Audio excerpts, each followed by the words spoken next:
thought that he would be a good candidate for Congress. They came and talked to him about it. And after a lot of prayer or whatever with his wife Renzi, they decided to move up and step up to the plate and run for Congress. And I think that's basically the answer that he is giving. John, I will say you're incorrect. It didn't pass. It's 25%. 25%. That's not my question. That's the lady from Okay, lady from that thing. But also, I love math, and here's why. I bought a house here before Mr. Rice entered office. He says the job was not that the Congress. His argument is I moved here to run for Congress, right? Okay. So if I bought real estate here before the job was available, actually before he took office as county council, he says there was no job, right? We just quantified that. Well, if there was no job here and I bought a house here before he was in office, then how could I have known that it was here? Do I have some mental telepathy? I have a crystal ball? It just shows you facts are used how they want to use it. I have a question for Randall, though, since we've gone down this path. I thought I was debating Tom Rice. Actually, I got a surrogate here, and whether they want to arm wrestle or debate, I'll have Catherine Ginrett fill in for me if you want.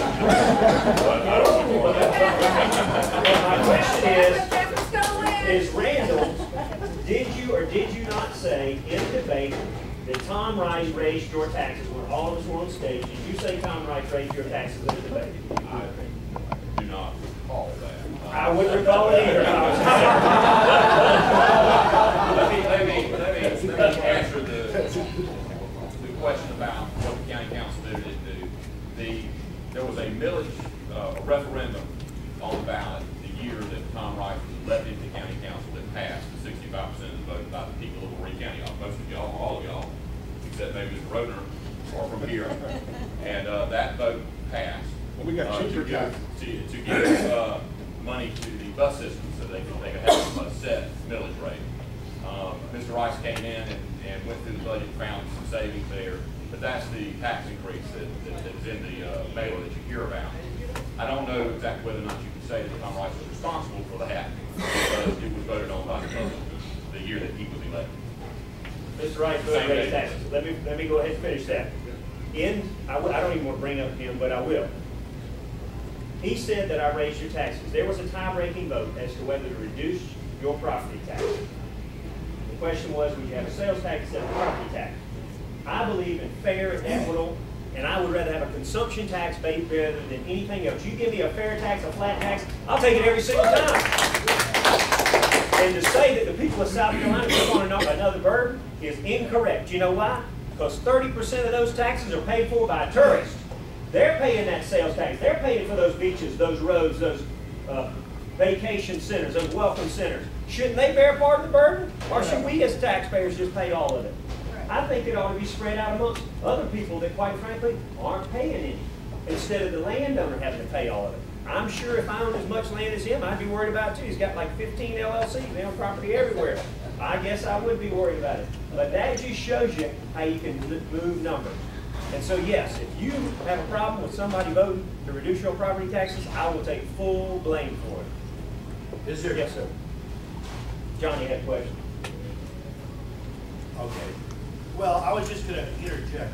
Was there any more questions for Todd Rice that Randall could answer? Well, the question that I had was actually going to be open to both of them, and I'm not sure if either one of you will have the numbers for this, but as Andre likes math, I do as well.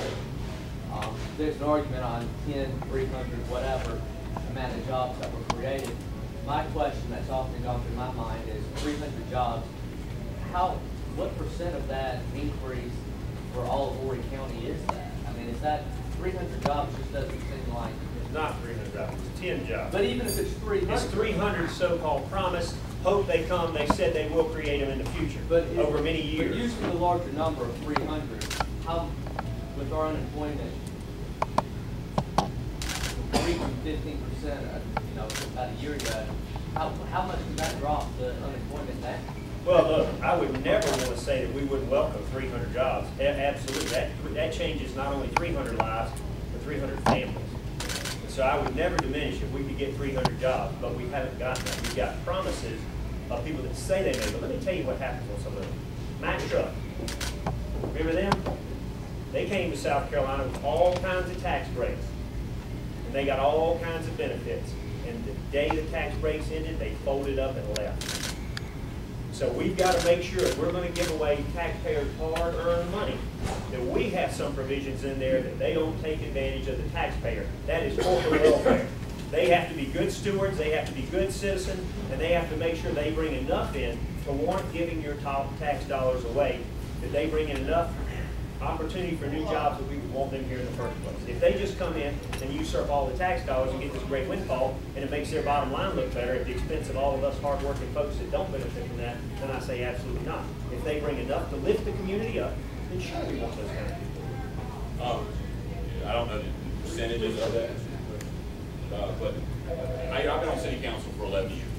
We have a seat at the table at the EDC now with Dr. Phil Render, who serves on that board.